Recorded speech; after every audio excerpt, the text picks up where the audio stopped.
Bonjour à tous et bienvenue sur Monaco Info. Voici sans plus tarder les titres qui seront développés dans cette édition de début de semaine.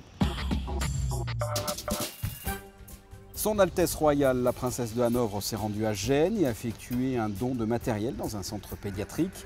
Le Monaco Chinese Festival, en ce moment même, avec plusieurs manifestations, notamment un village d'artisanat chinois sur le quai Albert Ier et un menu spécial proposé au Café de Paris. Nous reviendrons sur le concert spirituel donné à l'église Saint-Charles par l'ensemble Monaco Brass, composé de percussions et de cuivre. Et bien sûr, vous retrouverez toute l'actu sportive du week-end à l'issue de ce journal avec Frédéric Hélion. Comme je vous le disais en titre, Son Altesse Royale, la princesse de Hanovre, s'est rendue ce vendredi en Italie, à Gênes. La présidente de la MAD mondiale a effectué un don de matériel au centre pédiatrique Gaslini, un institut internationalement reconnu. Les explications de Vanessa Dessy. C'est un acteur incontournable de la solidarité internationale en principauté. L'Association mondiale des amis de l'enfance a été fondée en 1966 à l'initiative de la princesse Grace. Cette organisation non gouvernementale apporte un soutien concret et financier dans différents pays, tels que le Brésil, l'Afrique, les Philippines et bien d'autres. La MAD encourage également le monde politique à renforcer les lois internationales pour défendre les enfants. Les missions de la MAD sont essentiellement la protection de l'enfant, protection de l'enfance, la lutte contre les abus, contre toute forme d'exploitation, et aussi travailler sur l'épanouissement de l'enfant à travers l'éducation et la santé. La présidente de la MAD mondiale, Son Altesse Royale, la princesse de Hanovre, s'est rendue à Gênes, en Italie, pour y effectuer une visite de l'hôpital pédiatrique Gaslini. La princesse est allée à la rencontre des membres du personnel médical et des enfants hospitalisés, avant de procéder à la remise officielle d'un nouvel équipement laser. Cet appareil de dernière génération sera utilisé pour les interventions spécialisées en matière de chirurgie dermatologique, notamment pour traiter les maladies de peau, cicatrices, tumeurs vasculaires et procédés de remodelage. Une donation qui a particulièrement touché l'ensemble de l'Institut. C'est un grand événement. Aujourd'hui, c'est l'occasion de pouvoir connaître la princesse et tout ce qu'elle représente. Et surtout, j'espère que grâce à elle, beaucoup d'enfants du monde entier pourront nous rejoindre. Des enfants venus de 90 pays différents viennent déjà se faire soigner ici, à l'Institut Gaslini. Ce sont vraiment des soins de renommée internationale dans cet hôpital. J'espère qu'au travers de cette visite, d'autres enfants auront l'opportunité de connaître l'Institut Gaslini et de pouvoir profiter de ces soins. Alliant l'expérience, le savoir-faire et la volonté de se maintenir à l'avant-garde, l'Institut Giannina Gaslini est considéré comme l'un des plus grands centres pédiatriques d'Europe, reconnu non seulement en Italie mais également au niveau mondial. Plus de 2000 enfants y sont opérés chaque année. C'est donc tout naturellement que ce matériel a été offert à cet hôpital. Je dirais c'est une initiative de notre antenne en Italie, la MAD Italie, qui est ici à Gênes et qui est en relation avec cet institut à Gênes, cet hôpital pédiatrique. Et c'est de nos partenaires donc italiens qu'est née cette étude, cette initiative d'apporter ce matériel. Son Altesse Royale, la princesse de Hanovre, s'est ensuite rendue à la Villa Pallavicino pour y rencontrer quelques-uns des généreux donateurs de la MAD. Une soirée de bienfaisance a ensuite clôturé la journée, l'occasion d'échanger avec les principaux partenaires de l'Association mondiale des amis de l'enfance. Le Monaco Chinese Festival du 13 au 20 février, nous en avons déjà parlé dans une précédente édition. Pendant une semaine, la principauté est aux couleurs de la Chine avec plusieurs manifestations. Ce vendredi, le village d'artisanat traditionnel chinois a été inauguré sur le quai Albert Ier. Plus de précisions avec Alexandra Pani. Le 14 février, jour de la fête des lanternes, le village d'artisanat traditionnel chinois a ouvert ses portes en présence du ministre d'État Michel Roger dans le cadre du Monaco Chinese Festival.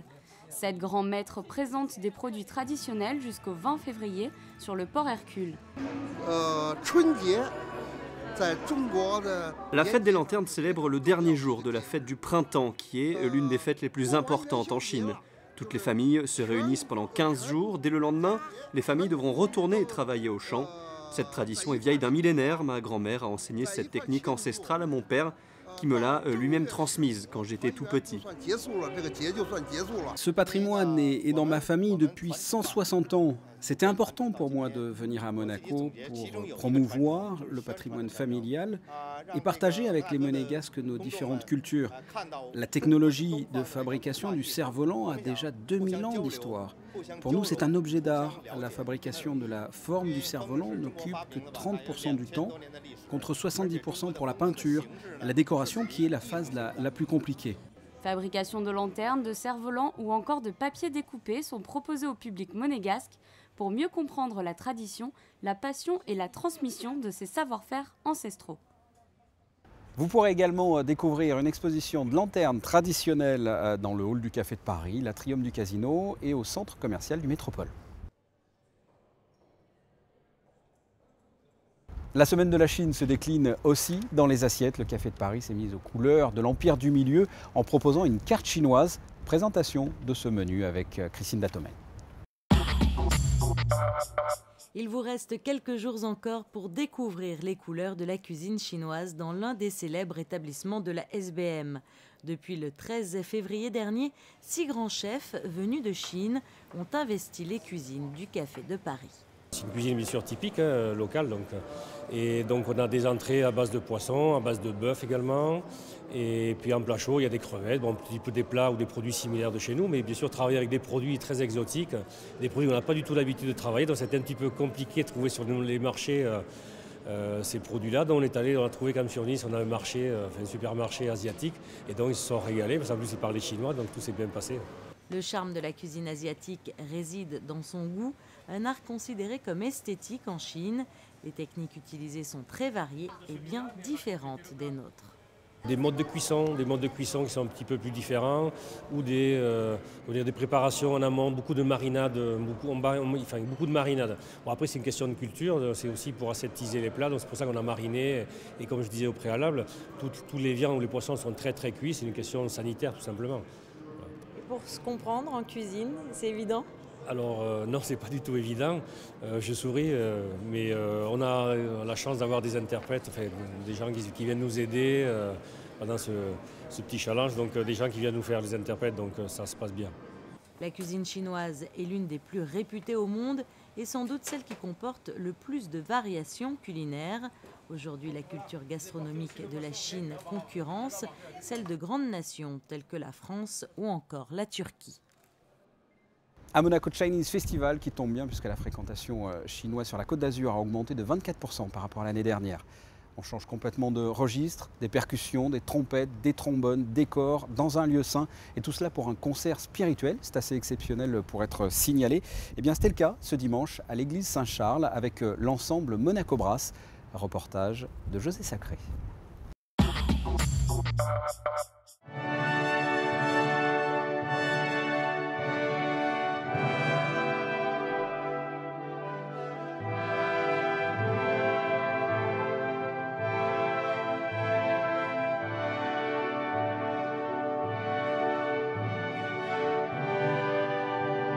Vous avez sans doute reconnu le célèbre indicatif de la Champions League de football à la télévision. En effet, il s'agit ici d'un arrangement par Samuel Tupin d'un air de Zadok de Priest de Handel, interprété à l'église Saint-Charles le dimanche 16 février par le Monaco Brass, un grand ensemble de cuivres et percussions composé de musiciens professionnels faisant partie de l'orchestre philharmonique de Monte-Carlo, complété par quelques membres d'autres orchestres. Le répertoire, on y réfléchit avec Gérald Roland, qui est aussi le directeur de l'ensemble, et on réfléchit un petit peu sur les pistes, sur les orientations, des projets sur lesquels on peut travailler dans l'avenir. Là, c'est un projet qui rentre dans le cadre des concerts spirituels, et donc on nous avait suggéré un thème qui rentrait pour le lieu, pour l'église. Donc on est resté sur une ambiance baroque, avec que des pièces complètement nouvelles pour nous, que nous n'avons jamais jouées encore.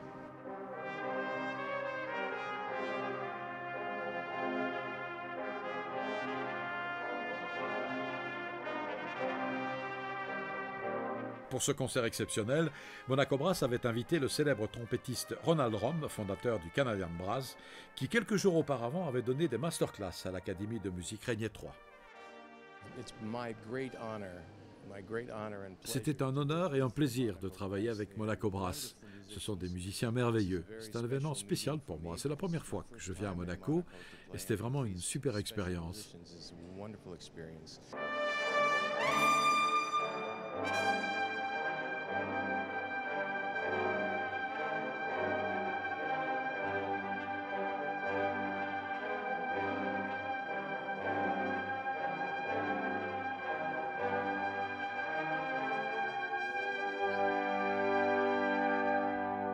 Vous êtes non seulement instrumentiste, directeur artistique, mais aussi arrangeur. Et arrangeur, oui. Mais quand on touche à des pièces de grands compositeurs, j'imagine que ça va être quand même impressionnant, non? On essaye surtout de ne pas les abîmer. On essaye surtout de garder l'esprit de cette pièce, de ce qu'a voulu faire passer comme message le compositeur. Et puis, et l'avantage aussi, quand on écrit pour un ensemble où on connaît les musiciens, c'est qu'on sait, par exemple, quelle phrase ira mieux à tel ou tel musicien ou tel instrument. Donc pour moi, c'est une facilité quand je connais effectivement bien le groupe.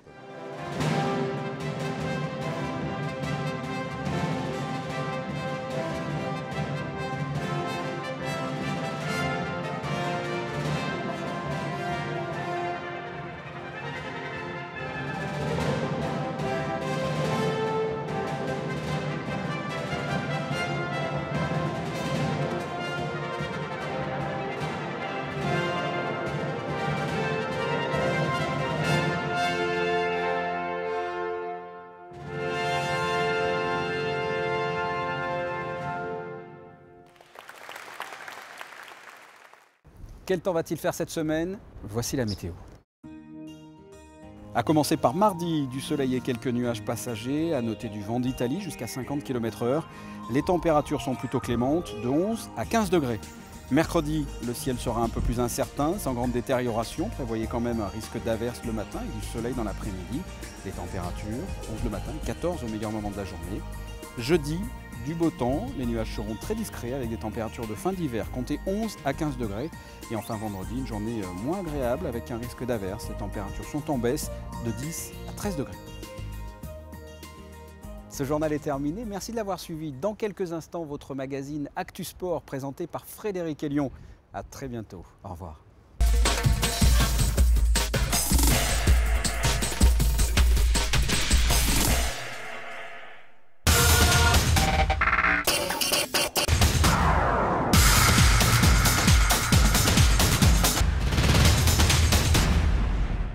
Bonjour à tous, ravi de vous retrouver sur Monaco Info pour une nouvelle édition d'Actu Sport, votre magazine consacré à l'actualité sportive en principauté. Débutons par les Jeux Olympiques, un détour du côté de Sotchi où les compétitions se poursuivent pour la délégation monégasque. Les bobeurs sont entrés en piste dimanche alors qu'Olivier Genot et Arnaud Alessandria ont participé au Super G. Le point avec ce récit de Patricia Navarro sur des images transmises par Serge Prémont et des propos recueillis par Stéphane Maggi.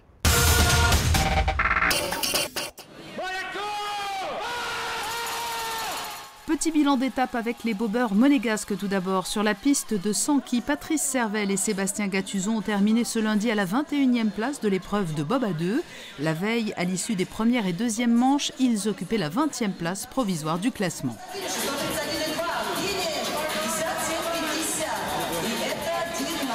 Du côté des skieurs monégasques, Olivier Genot a poursuivi son joli parcours dans ces Jeux.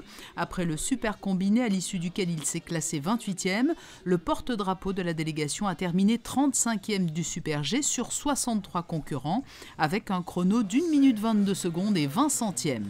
Une bonne course, j'ai su déjouer les petits pièges de la piste. Et globalement, je suis satisfait de ma performance. 35e, c'est correct. Très correct. C'était comment cette piste aujourd'hui? C'était avec des différences de neige suivant les parties, avec les fortes températures, là, toutes les parties exposées au soleil, la neige travaillait beaucoup. Donc voilà, il fallait s'adapter à ça. Après pas mal de petits mouvements de terrain avec quelques parties des portes en aveugle notamment, donc où il faut arriver dans la bonne direction. Et sinon la piste est toujours aussi belle, c'est la piste qu'on a eue pour la descente. Donc voilà, un joli tracé et de bonnes sensations aujourd'hui. La joie d'Olivier Genot qui contraste avec la frustration d'Arnaud Alessandria. Il a malheureusement raté une porte et n'a pas pu finir l'épreuve du Super G. Malheureusement je sors, mais bon, j'étais parti vraiment à l'attaque sur des lignes assez tendues. Malheureusement je fais une faute d'équilibration qui me coûte une sortie de piste. Mais je suis vraiment parti à fond pour donner le maximum. Et malheureusement je sors. C'est un peu le jeu dans le Super G justement de tenter pour essayer quelque chose. Oui, le Super G c'est vraiment, ça se fait vraiment à l'instant en fait. Parce qu'on n'a pas d'entraînement, c'est vraiment juste une reconnaissance et on part direct en course dans le tracé. Donc il faut vraiment tenter des lignes, faut vraiment tenter tout ce qu'on peut. Parce qu'on n'a qu'une manche et ça peut faire la différence des fois.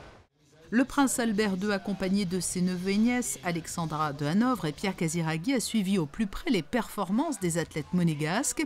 Le prince souverain s'est également rendu au village olympique d'Erevnia, où résident les sportifs de Monaco, aux côtés de près de 3000 autres olympiens et membres de délégation. Les monégasques y ont pour voisins directs les Belges et les Français. Il s'agit d'un véritable lieu d'échange où toutes les nationalités se côtoient.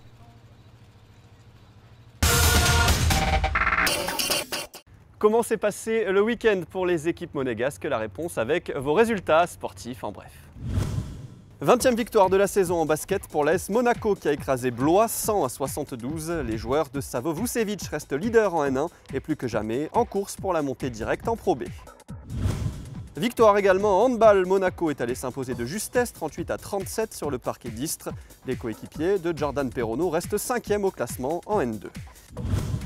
Pas de match en revanche pour la SM en volley, les joueurs de Dragan Peselj restent donc 4e en N2 avant un déplacement à Castres.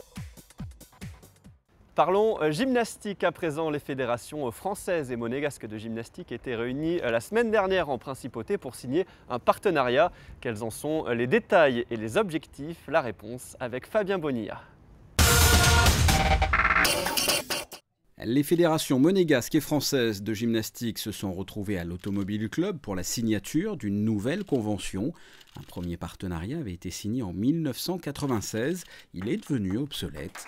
Cette nouvelle convention permettra aux gymnastes monégasques inscrits dans les clubs de la principauté de pouvoir bénéficier des structures d'entraînement françaises. Nos deux fédérations se connaissent depuis longtemps.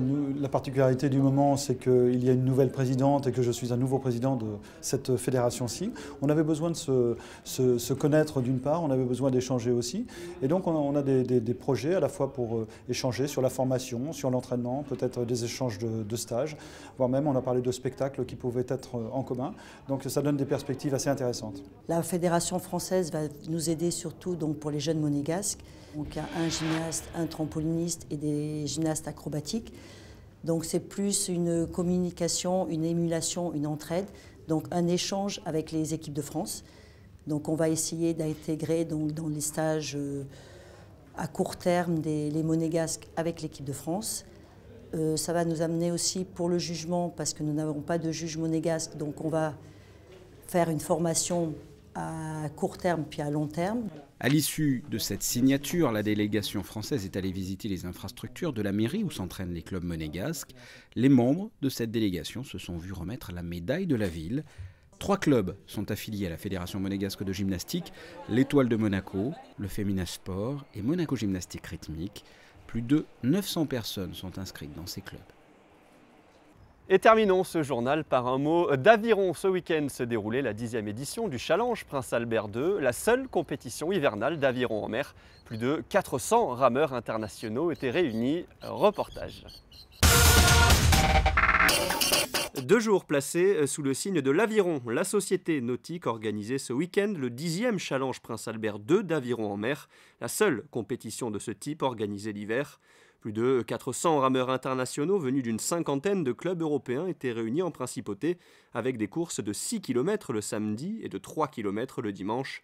Le premier jour était dédié aux jeunes avec les courses cadets et juniors à 4 pour les filles et les garçons. Dimanche, place à la course senior homme avec la victoire de l'université de Lyon devant les Ukrainiens de Kiev et les Italiens d'Amalfi. Hier on a fini 2e, donc on a vraiment à cœur de faire une bonne course aujourd'hui et on voulait partir vite. On a pas mal bataillé sur le premier kilomètre avec les Ukrainiens, mais après on s'est détaché au fur et à mesure et ça a été une belle course, on s'est bien amusé. Là c'est notre 2e compétition qu'on fait ensemble, mais en mer c'est la première. En gros c'est la première fois que je rame en mer avec mon coéquipier. Et en fait la seule compétition qu'on a fait ensemble c'était les championnats de France universitaires l'année dernière, sur Rivière. Donc ouais non, franchement c'est une compétition super super intéressante, c'était vraiment marrant. On a vraiment pris du plaisir à le faire et c'était vraiment cool. En rivière, c'est un milieu stable, il n'y a pas trop d'incertitudes liées aux vagues et tout. Donc c'est vrai qu'en mer, on perd bien nos repères, c'est pas mal. Nous, c'était notre première expérience et là d'arriver sur l'eau, en plus hier ça bougeait pas mal. Donc du coup on était bien déboussolés et ça fait naître de nouvelles sensations. On peut surfer un peu quand il y a de la vague, c'est sympa. Le 4e membre du bateau lyonnais est le monégasque Quentin Antonielli, champion de France junior. Membre du Pôle France, il vit désormais à Lyon où il s'entraîne sur la base de Miribel-Jonage. On a chacun un programme d'entraînement spécifique. Le mien, je m'entraîne 8 fois par semaine, donc 1 fois par jour et 2 fois le samedi. Et donc on cale des musculations en salle et des entraînements sur l'eau en bateau. On est à 3 muscles par semaine et tout le reste en bateau. Les prochains objectifs, c'est les championnats d'Europe, moins de 23 ans, qui sont à Belgrade. Ensuite, ce sera la Coupe du Monde d'Aigbelette, en Savoie, en France. C'est le 16 juin. Et ensuite, les championnats du monde moins de 23 ans à Varese, en Italie. C'est l'équipe de Cassis qui a remporté le challenge par équipe devant San Michele et Monaco. Rappelons que Monaco a pour ambition d'organiser dans un futur proche les championnats du monde d'aviron en 2016 ou 2017. Actu Sport, c'est terminé pour aujourd'hui, mais on se retrouve très vite pour faire un nouveau point complet sur l'actualité sportive en principauté. A très bientôt sur Monaco Info.